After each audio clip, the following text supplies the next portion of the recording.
Hello, कैसे हैं आप सब। मैं आपका मेंटर और आप देख रहे हैं लर्निंग विदाउट रूल्स का एक नया और फ्रेश सेशन। आज हम यहाँ पर उपस्थित हुए हैं द हिंदू एडिटोरियल वोकैबुलरी के साथ। उम्मीद है आप सब भी तैयार होंगे। तो चलिए सेशन की शुरुआत करते हैं। सेशन को शुरू करेंगे उससे पहले जो लोग इस चैनल पर नए हैं और वैसे पुराने लोग जिन्होंने अब तक चैनल को सब्सक्राइब नहीं किया है तो प्लीज सब्सक्राइब कर लीजिए। बेल आइकन प्रेस करके नोटिफिकेशन को ऑल पर रखिएगा। लाइक और शेयर जरूर कीजिएगा और अगर कोई दुविधा हो, कुछ समझ में ना आ रहा हो, कोई परेशानी हो, कुछ शेयर करना चाहते हैं तो बिल्कुल कमेंट में लिखिएगा जरूर। चलिए सेशन की शुरुआत करते हैं। लर्निंग विदाउट रूल्स के सेशन में एक बार फिर से आप सबका तहे दिल से स्वागत है। उम्मीद है आप सब तैयार होंगे। तो चलिए सेशन में लाए गए सभी वर्ड्स को बारी बारी से आपके सामने रखते हैं। जो आपको लगे इंपॉर्टेंट है, वैसे इंपॉर्टेंट तो सारे होते हैं, तो नोट डाउन जरूर कीजिएगा। चलिए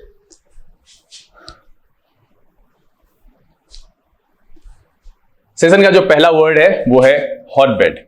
हॉटबेड एक नाउन की तरह इस्तेमाल होता है और ये वर्ड पर्टिकुलरली मुझे बहुत अच्छा लगा। हॉटबेड का मतलब होता है place where a lot of particular activity especially something bad और वायलेंट इज हैपनिंग।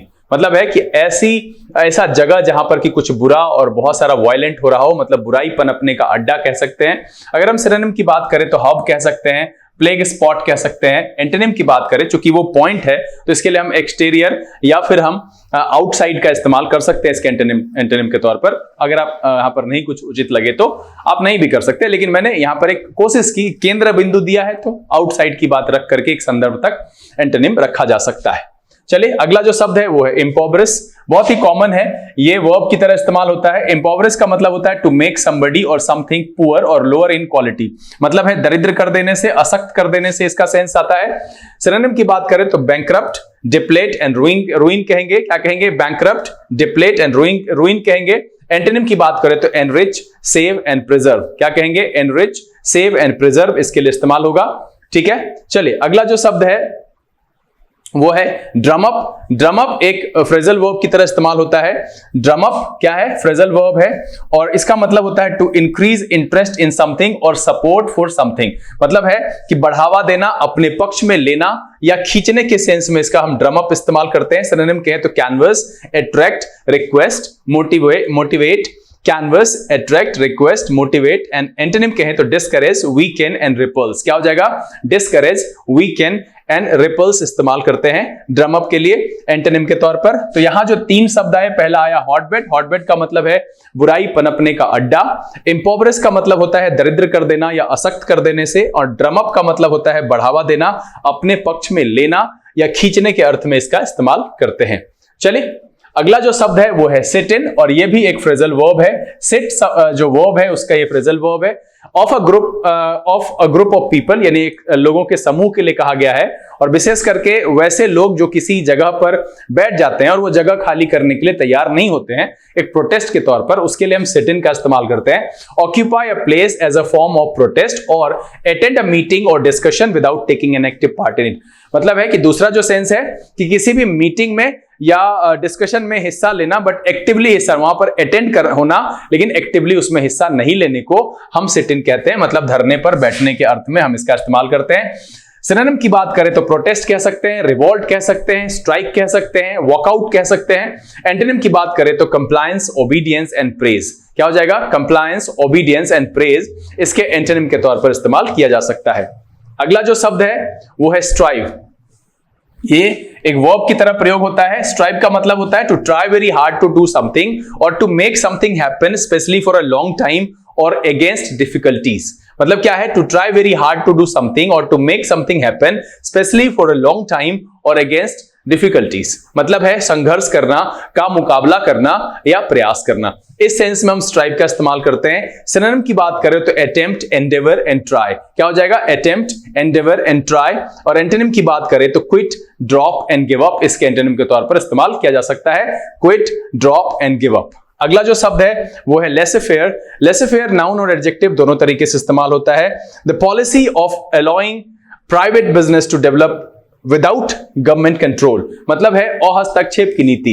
यहां पर क्या है कि सरकारी नियंत्रण से मुक्त उद्योग के विकास को छूट देने की जो नीति होती है कि सरकार उसमें कोई हस्तक्षेप नहीं करेगी, उसको हम लेसे फेयर कहते हैं। सिनोनिम कहें तो न्यूट्रलिटी कहेंगे, नॉन इंटरफेरेंस कहेंगे। मतलब सरकारी कोई भी हस्तक्षेप नहीं, तो न्यूट्रलिटी एंड नॉन इंटरफेरेंस इसको कहेंगे। एंटोनिम की बात करें तो इंटरवेंशन, इंट्रूसिव एंड ऑब्ट्रूसिव इसके एंटोनिम के तौर पर इस्तेमाल किया जा सकता है। अब यहां पर जो इस पेज पर 3 शब्द आए, पहला आया फ्रेजल वर्ब सिट इन, इसका मतलब होता है धरने पर बैठना, किसी जगह को घेर कर बैठना, मतलब कोई भी कार्यशाला हो, कोई जगह हो और उसको खाली करने के लिए राजी ना होना एक धरने और क्रांति के तौर पर, तो उसके लिए हम सिट इन का इस्तेमाल करते हैं। स्ट्राइव का मतलब होता है संघर्ष करना, का मुकाबला करना या प्रयास करना। लेसे फेयर का मतलब होता है हस्तक्षेप की नीति, यानी सरकारी कोई ऐसी नीति जो मुक्त उद्योग के विकास को छूट देने की नीति होती है, जहां पर सरकारी नियंत्रण से वो मुक्त होगा उद्योग, उसको हम हस्तक्षेप की नीति कहेंगे और इंग्लिश में कहेंगे लेसे फेयर। चलिए अगला जो शब्द है वो है डिसिडेंट। डिसिडेंट नाउन और एडजेक्टिव दोनों तरीके से इस्तेमाल होता है। डिसिडेंट का मतलब होता है a person who publicly disagrees with and criticise their government, मतलब है कि वैसा इंसान जो सरकारी पॉलिसियों की जो निंदा करता है, आलोचक होता है, भिन्न मतावलंबी होता है, दूसरे मत रखता है, उसको हम डिसिडेंट कहते हैं। सिनोनिम की बात करें तो क्या कहेंगे? इंसर्जेंट कहेंगे, म्यूटिनियर कहेंगे एंड एजिटेटर कहेंगे। क्या कहेंगे? इंसर्जेंट, म्यूटिनियर एंड एजिटेटर कहेंगे। एंटोनिम की बात करें तो बिलीवर हो जाएगा, कंफर्मिस्ट हो जाएगा एंड सपोर्टर हो जाएगा। क्या हो जाएगा? बिलीवर, कंफर्मिस्ट एंड सपोर्टर इसके एंटोनिम के तौर पर इस्तेमाल किया जा सकता है। 8वां जो है बेलफुल। बेलफुल एडजेक्टिव की तरह इस्तेमाल होता है और इसका मतलब है threatening to do something bad और टू हर्ट समवन, मतलब है कि डरावना, नुकसानदायक या खतरनाक के अर्थ में हम इसका इस्तेमाल करते हैं। सिनोनिम की बात करें तो menacing, ominous and sinister. Menacing, ominous and sinister baleful के सिनोनिम के तौर पर इस्तेमाल हो सकता है। एंटोनिम की बात करें तो benign, favourable and auspicious. Benign, favourable and auspicious इसके एंटोनिम के तौर पर हम इस्तेमाल कर सकते हैं। अगला जो शब्द है वो है टेम्प डाउन और ये भी एक फ्रेजल वर्ब है। टेम्प डाउन का मतलब होता है to reduce the amount, level, size और इंपॉर्टेंस ऑफ समथिंग। किसी भी चीज का अमाउंट, लेवल, साइज और इंपॉर्टेंस घटाने को हम कहते हैं टेम्प डाउन। इसका मतलब होता है दबाना या कम करने के अर्थ में। सिनोनिम कहें तो कॉम्पैक्ट, कंप्रेस एंड डिमिनिश। क्या हो जाएगा? Compact, compress and diminish. Antonym कहें तो Abbott, release, free and boost. क्या हो जाएगा? Abbott, release, free and boost, इसको कहते हैं टेम्प डाउन का एंटोनिम के तौर पर हम इस्तेमाल करेंगे Abbott, release, free and boost. यहां पर जो 3 शब्द आए, पहला डिसिडेंट मतलब होता है भिन्न मतावलंबी, जो सरकार की नीतियों की आलोचना करने वाले होते हैं, उसको हम डिसिडेंट कहते हैं। बेलफुल का मतलब होता है डरावना, नुकसानदायक और खतरनाक, और टेम्प डाउन का मतलब होता है दबाना या कम करना। चलिए अगले पेज पर बढ़े, यह है इश्यू। इश्यू जो है वो वर्ब की तरह इस्तेमाल होता है और इसका मतलब है टू अवॉइड समथिंग इंटेंशनली और टू गिव समथिंग अप, मतलब है किसी चीज को त्यागना, दूर रहना, छोड़ने के अर्थ में इसका इस्तेमाल करते हैं। सिनोनिम की बात करें तो अवॉइड, इवेड, फॉरगो एंड सन। क्या हो जाएगा? अवॉइड, इवेड, फॉरगो एंड सन इसके सिनोनिम के तौर पर इस्तेमाल करते हैं। वैसे मैंने त्यागना के लिए एक वर्ड बताया था द हिंदू पढ़ाने के वोकैबुलरी के दौरान। मैं चाहता हूं कि आप कॉमेंट में उसको लिखिए, अगर वो आपको याद आ रहा है तो आप लिखिएगा जरूर कमेंट में कि त्यागने के लिए, छोड़ने के लिए, अपनी इच्छा से छोड़ने या त्यागने के लिए मैंने कौन सा शब्द बताया था। इश्यू का मतलब होता है दूर रहना, छोड़ना, त्यागना। सिनोनिम क्या है? Avoid, evade, forgo and shun. Antonym की बात करें seek, accept, pursue and embrace. क्या हो जाएगा? Seek, accept, pursue and embrace इसके एंटोनिम के तौर पर हम इस्तेमाल कर सकते हैं। अगला जो शब्द है वो है एब्सोल्यूटिज्म। एब्सोल्यूटिज्म नाउन की तरह इस्तेमाल होता है और इसका मतलब होता है political system in which a leader और government has total power at all times, मतलब है कहीं ना कहीं से तानाशाही, निरंकुशतावाद या स्वेच्छाचारिता से लेते हैं। एब्सोल्यूटिज्म का मतलब होता है कि एक लीडर में, जहां पर सरकार में या एक लीडर में पूरी शक्ति होती है, उसको हम एब्सोल्यूटिज्म कहते हैं। सिनोनिम की बात करें तो डिस्पोटिज्म हो जाएगा, डिक्टेटरशिप हो जाएगा एंड सॉगनोट हो जाएगा। क्या होगा? सॉगनेट, सॉगनेट, डेस्पोटिज्म, डिक्टेटरशिप एंड सॉगनेट हो जाएगा इसका सिनोनिम। एंटोनिम हो जाएगा डेमोक्रेसी, फ्रीडम एंड सॉवरेनिटी। क्या हो जाएगा? डेमोक्रेसी, फ्रीडम एंड सॉवरेनिटी इसके एंटोनिम के तौर पर इस्तेमाल हम कर सकते हैं। अगला जो शब्द है वो है फॉस्टर। फॉस्टर एक वर्ब की तरह इस्तेमाल होता है to help, encourage the development of something, especially feelings और आइडियाज। फॉस्टर का मतलब होता है बढ़ावा देना, प्रोत्साहन करना। अब देखिए पालन पोषण करने के सेंस में भी फॉस्टर का इस्तेमाल होता है और मैं चाहता हूं कि फॉस्टर के इस सेंस को आप कमेंट में लिखकर मुझे बताइए कि फॉस्टर से मिलता जुलता जो पालन पोषण के संदर्भ में है उसका क्या उपयोग है। आप कमेंट में लिखिए और आप ढूंढ करके भी लिख सकते हैं, कोई दिक्कत नहीं है इसमें। मैं चाहता हूं कि आप उसको लिखें। पालन पोषण का अर्थ है वहां पर किस अर्थ में है देखिएगा। सिनोनिम कहें तो प्रमोट, कल्टिवेट एंड नर्चर। क्या हो जाएगा? Promote, cultivate and nurture. Antonym की बात करें तो प्रिवेंट, हिंडर एंड इनहिबिट इसका इस्तेमाल कर सकते हैं एंटोनिम के तौर पर। Prevent, hinder and inhibit. Foster का मतलब होता है टू हेल्प और encourage the development of something, especially feelings और आइडियाज, मतलब होता है बढ़ावा देना, प्रोत्साहन देना, पालन पोषण करना, ये दूसरा अर्थ है। मैंने इसको कहा है कि आप विस्तार से ढूंढ करके लिखिए। तो फॉस्टर का यहां मतलब है बढ़ावा देना और प्रोत्साहन करने से। तो यहां जो शब्द आया इस पेज पर, पहला है शू, दूर रहना, छोड़ना, त्यागना। एब्सोल्यूटिज्म का मतलब है तानाशाही से, एंड फॉस्टर का मतलब होता है बढ़ावा देने और प्रोत्साहन करने से। चलिए आगे की तरफ बढ़ते हैं। अगला जो शब्द है वो है शॉर्टकमिंग। शॉर्टकमिंग नाउन की तरह इस्तेमाल होता है और शॉर्टकमिंग का मतलब होता है ऑफ फॉल्ट और वीकनेस, मतलब है दोष, कमी से इसका हम सेंस लेते हैं। सिनोनिम हो जाएगा defect, flaw, deficiency and vice. क्या हो जाएगा? Defect, flaw, deficiency and vice. Antonym की बात करें तो क्या कहेंगे? Virtue, merit, strength and benefit. क्या हो जाएगा? Virtue, merit, strength and benefit shortcoming के एंटोनिम के तौर पर इस्तेमाल किया जा सकता है। अगला जो शब्द है वो है रैंप अप, और ये भी एक फ्रेजल वर्ब है, यहां पर नाउन मेरे हिसाब से नहीं होना चाहिए। रैंप अप एक फ्रेजल वर्ब है, टू इंक्रीज और कॉज टू इंक्रीज और to increase the effort involve in a process, मतलब होता है बढ़ाना, जुटाने से। रैंप अप का मतलब बढ़ाना है, जुटाने से, फ्रेजल वर्ब है। सिनोनिम कहेंगे इनहैंस, एक्सपेंड एंड एलिवेट। क्या हो जाएगा? Enhance, expand and elevate. Antonym कहेंगे fall, decline, diminish and lessen. क्या हो जाएगा? Fall, decline, diminish and lessen इसके एंटोनिम के तौर पर इस्तेमाल होगा। सिनोनिम क्या कहेंगे? Enhance, enrich and elevate. Ramp up phrasal verb कह रहा हूं, टू इंक्रीज और कॉज टू इंक्रीज और to increase the effort involved in a process, मतलब है बढ़ाना से, जुटाने से। अगला जो शब्द है वो है कर्टेल, है ना। कर्टेल एक वर्ब की तरह इस्तेमाल होता है, टू मेक समथिंग शॉर्टर और स्मॉलर और टू रिड्यूस, मतलब यहां पर क्या है? कम करने से, छोटा या संक्षिप्त करने से, घटाने से हम इसका अर्थ लेते हैं कर्टेल का मतलब। सिनोनिम कहेंगे reduce, lessen, diminish and shorten. क्या हो जाएगा? Reduce, lessen, diminish and shorten. Antonym कहें enlarge, expand, increase and prolong. क्या हो जाएगा? Enlarge, expand, increase and prolong हम इसका इस्तेमाल करेंगे इसके एंटोनिम के तौर पर, कर्टेल के। इस पेज पर जो तीन शब्द आए, पहला है शॉर्टकमिंग। शॉर्टकमिंग का मतलब होता है दोष या कमी। दूसरा जो शब्द आया रैंप अप। रैंप अप का मतलब होता है बढ़ाना या जुटाना।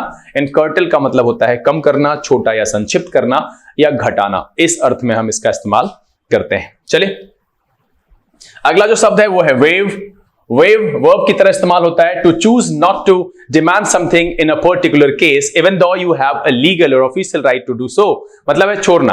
मतलब किसी चीज की आपको जरूरत है बट आपने ये डिसाइड किया है कि मैं उसको छोड़ दूंगा, जबकि आपके पास उसको डिमांड करने का लीगल राइट है, मतलब है। सिनोनिम कहें तो रिलिंक्विश, पिछले दिन ही मैंने फिलर्स के दौरान बताया था, relinquish, renounce and give up. क्या हो जाएगा? Relinquish, renounce and give up इसके सिनोनिम के तौर पर इस्तेमाल होगा। एंटोनिम कहेंगे claim, pursue, confiscate and seize. क्या हो जाएगा? Claim, pursue, confiscate and seize इसके एंटोनिम के तौर पर इस्तेमाल होगा। वेव का मतलब होता है छोड़ना, ठीक है। चर्न आउट, चर्न आउट एक फ्रेजल वर्ब है, ठीक है। चर्न आउट का मतलब होता है to produce something quickly and in large amount. क्या है? To produce something quickly and in large amount, मतलब है निर्माण करना और प्रकाशित करने के अर्थ में हम चर्न आउट का इस्तेमाल करते हैं। सिनोनिम कहें produce, make and turn out. क्या हो जाएगा? Produce, make and turn out का इस्तेमाल हम चर्न आउट के सिनोनिम के तौर पर इस्तेमाल कर सकते हैं। एंटोनिम कहेंगे डिसमेंटल, डिस्ट्रॉय एंड डिमोलिश। क्या हो जाएगा? डिसमेंटल, डिस्ट्रॉय एंड डिमोलिश का इस्तेमाल हम करेंगे चर्न आउट के एंटोनिम के तौर पर। चलिए अगला जो शब्द है वो है फ्लक्स। फ्लक्स नाउन की तरह इस्तेमाल होता है, अ कंटीन्यूअस मूवमेंट और कंटीन्यूअस चेंज, मतलब है निरंतर बदलाव से है, निरंतर परिवर्तन से है। सिनोनिम कहेंगे ऑल्ट्रेशन, चेंज एंड फ्लो। क्या हो जाएगा? ऑल्ट्रेशन, चेंज एंड फ्लो इसके सिनोनिम के तौर पर इस्तेमाल होगा। एंटोनिम कहेंगे रेस्ट, स्टैग्नेशन एंड इनफ्लक्स। क्या हो जाएगा? Rest, stagnation and influx. क्या हो जाएगा इसके एंटोनिम के तौर पर? रेस्ट, स्टैग्नेशन एंड इनफ्लक्स इसके एंटोनिम के तौर पर इस्तेमाल किया जाएगा। इस पेज पर जो तीन शब्द आए, पहला आया वेव, इसका मतलब होता है छोड़ना। चर्न आउट का मतलब होता है निर्माण करना या प्रकाशित करना। एंड फ्लक्स का मतलब होता है बदलाव या निरंतर परिवर्तन। चलिए आगे की तरफ बढ़ते हैं। रिप्रेमेंड, ये वर्ब और नाउन दोनों तरीके से इस्तेमाल होता है। इसका जो पार्ट्स ऑफ स्पीच है ये वर्ब और नाउन भी है। इसका मतलब होता है to tell somebody officially that he और she has done something wrong, मतलब है डांटना, फटकारना या झिड़कने से होता है कि किसी को ये कह देना कि हाँ भाई आपने कुछ गलत किया, मतलब है डांटने से। सिनोनिम कहें तो रिब्यूक, एडमोनिश एंड चाइड। क्या कहेंगे? रिब्यूक, एडमोनिश एंड चाइड इसके सिनोनिम के तौर पर इस्तेमाल होगा रिप्रेमेंड के। एंटोनिम की बात करें तो प्रेज, कमेंड एंड अपलॉड। क्या हो जाएगा? प्रेज, कमेंड एंड अपलॉड इसके एंटोनिम के तौर पर इस्तेमाल किया जा सकता है। रिप्रेमेंड का मतलब होता है फटकारना, डांट या झिड़कने से। चलिए अगला जो शब्द है वो है कैलेंडस्टीन। कैलेंडस्टीन एक एडजेक्टिव की तरह इस्तेमाल होता है, इसका पार्ट्स ऑफ स्पीच एडजेक्टिव है। कैलेंडस्टीन का मतलब होता है secret and often not legal, मतलब है छुपा हुआ से, अव्यक्त से, गुप्त और प्रायः गैर कानूनी के अर्थ में इसका इस्तेमाल करते हैं। सिनोनिम कहें तो सीक्रेट, कॉवर्ड, फर्टिव एंड क्लॉक्ड। क्या हो जाएगा? फर्टिव एंड क्लॉक्ड इसके सिनोनिम के तौर पर इस्तेमाल होगा। एंटोनिम की बात करें, honest, known, legal and public. क्या हो जाएगा? Honest, known, legal and public इसके कैलेंडरस्टीन के एंटोनिम के तौर पर इस्तेमाल किया जा सकता है। चलिए अगला जो शब्द है वो है एम्ब्रॉयल। ये एक वर्ब की तरह इस्तेमाल होता है और एम्ब्रॉयल का मतलब involve somebody deeply in an argument, conflict और डिफिकल्ट सिचुएशन। मतलब किसी को उलझा देना, फंसाने से है, उलझना या उलझाने से है। सिनोनिम कहें तो एनमेस, एंटैंगल एंड इंसनेयर। क्या हो जाएगा? एनमेस, एंटैंगल, इंसनेयर इसके सिनोनिम के तौर पर इस्तेमाल होगा। एंटोनिम की बात करें तो exclude, free, liberate and release. Exclude, free, liberate and release. देखिए मैं यहां पर एक बात आपसे कहूंगा कि एंटोनिम सिनोनिम्स में जो भी नए शब्द आते हैं उसको भी बगल में आप लिख करके उसकी मीनिंग आप खुद से लिख लें, क्योंकि मीनिंग सेम सेम है। एनमेस का मतलब भी वही होगा, एंटेंगल का मतलब भी वही होगा, एंसनेयर का भी वही मतलब होगा, उलझाने से या उलझने से। तो ये आप अगर लिखेंगे तो 3 नए शब्द आपको मिलेंगे। कहने को ये 20, 21, 22 वर्ड्स इसमें होते हैं, लेकिन एंटोनिम सिनोनिम्स में मैं कोशिश करता हूं कि आपके जो फेमिलियर वर्ड्स होते हैं वही मैं रखूं, लेकिन कुछ जो नए शब्द आते हैं उनको लिखिए जरूर, उसकी मीनिंग जरूर लिखनी चाहिए। तो यहां पर क्या हो जाएगा? एम्ब्रॉयल के सिनोनिम के तौर पर एनमेश, एंटेंगल, एंसनेयर का इस्तेमाल होगा। एंटोनिम में exclude, free, liberate and release का इस्तेमाल करेंगे।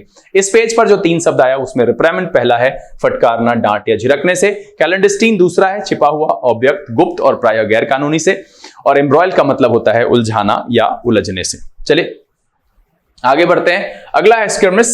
ये नाउन और वर्ब दोनों तरीके से इस्तेमाल होता है। इसका मतलब होता है short fight between groups of people. मतलब है छोटी झड़प झगड़े से है, झड़प मुठभेड़, छोटे टुकड़ों में भिड़ने से। सिनोनिम कहें क्लैश, फाइट, ब्रॉल एंड रैंगल। क्या है? क्लैश, फाइट, ब्रॉल एंड रैंगल इसके सिनोनिम के तौर पर इस्तेमाल होगा। एंटोनिम की बात करें तो अकॉर्ड, ट्रूस एंड हार्मनी। क्या हो जाएगा? अकॉर्ड, ट्रूस एंड हार्मनी इसके एंटोनिम के तौर पर हम इस्तेमाल कर सकते हैं। अगला जो शब्द है वो है डिसमल। ये एडजेक्टिव की तरह इस्तेमाल होता है और डिसमल का मतलब है कॉजिंग और शोइंग सैडनेस, डिप्रेसिंग और ऑफ लो क्वालिटी या पुअर के सेंस में करते हैं, निराशाजनक, खराब या भयानक के अर्थ में। सिनोनिम की बात करें bleak, sombre, pathetic and sad. क्या हो जाएगा? Bleak, sombre, pathetic and sad इसके सिनोनिम के तौर पर इस्तेमाल किया जाएगा। एंटोनिम की बात करें तो फेस्टिव, ग्रेट एंड मार्वेलस। क्या हो जाएगा? फेस्टिव, ग्रेट एंड मार्वेलस इसके एंटोनिम के तौर पर इस्तेमाल किया जाएगा।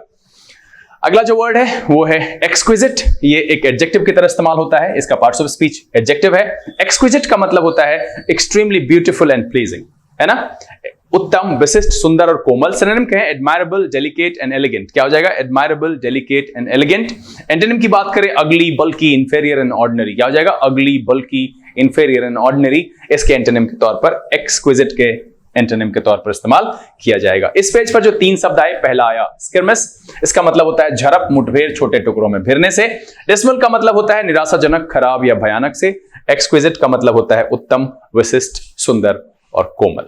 चलिए अगला जो शब्द है वो है रिकॉनेसेंस। रिकॉनेसेंस का जो उपयोग है वो नाउन की तरह होता है, the study of a place और एरिया फॉर मिलिट्री रीजन्स। मतलब है किसी स्थान का सैनिक सर्वेक्षण या टो से हम कह सकते हैं। सिनोनिम कहें सर्वे, इन्वेस्टिगेशन एंड प्रोब। क्या हो जाएगा? सर्वे, इन्वेस्टिगेशन एंड प्रोब। एंटोनिम इसका मुझे नहीं लगा, मैंने नहीं डाला है।